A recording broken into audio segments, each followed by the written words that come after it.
आम्ही हिंदुस्तान कंपोजिटमध्ये 2017 पासून काम करतो आणि काही लोक 2014 पासून काम करतो।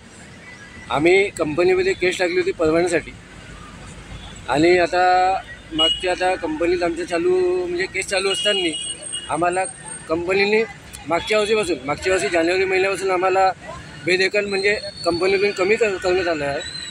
आणि आमची पहिली मागणी आहे की आम्हाला तर कामावर पहिले सर्वप्रथम घ्यावे, त्यानंतर आम्हाला किमान वेतन आणि जे काही सुविधा आहेत त्या सर्व सुविधा आम्हाला लागू करून द्यावे अशी आमची मागणी आहे। आणि आम्हाला लवकरात लवकर कोर्टाचा स्टे असताना सुद्धा आम्हाला जो घरी बसवला आहे म्हणजे कंपनीनं आम्हाला बेरोजगार केला आहे त्याच्यावर कंपनीच्या विरोधात कोर्टाने ॲक्शन घेऊन त्याच्यावर काहीतरी निर्णय द्यावा। काही मुलांचा पेमेंट बाकी आहे 6 महिन्यांचा आणि अजूनपर्यंत त्यांनी दिला नाही।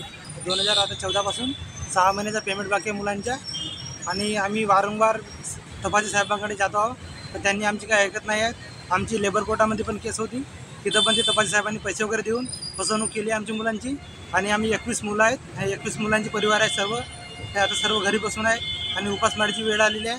आणि पत्रकार वगैरे पण झाली होती याच्या पहिले, तरी पण काय झालेलं नाही आणि कोर्टात पण केस चालू आहे।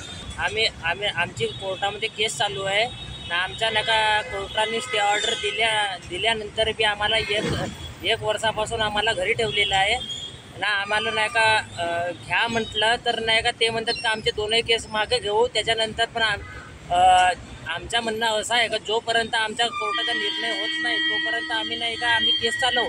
पण आमच्या नाही का कुटुंबावर उपासमारीची पाडी असल्यामुळे आम्हाला नाही का त्वरित आम्हाला घ्यावा ना। आमचे 4 मागण्या आहेत ते नाही का आमचे पूर्ण करावा।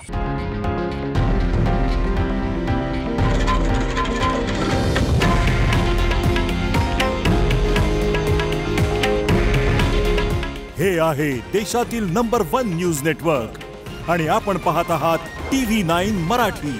काळजी तुमची, हित महाराष्ट्राचं।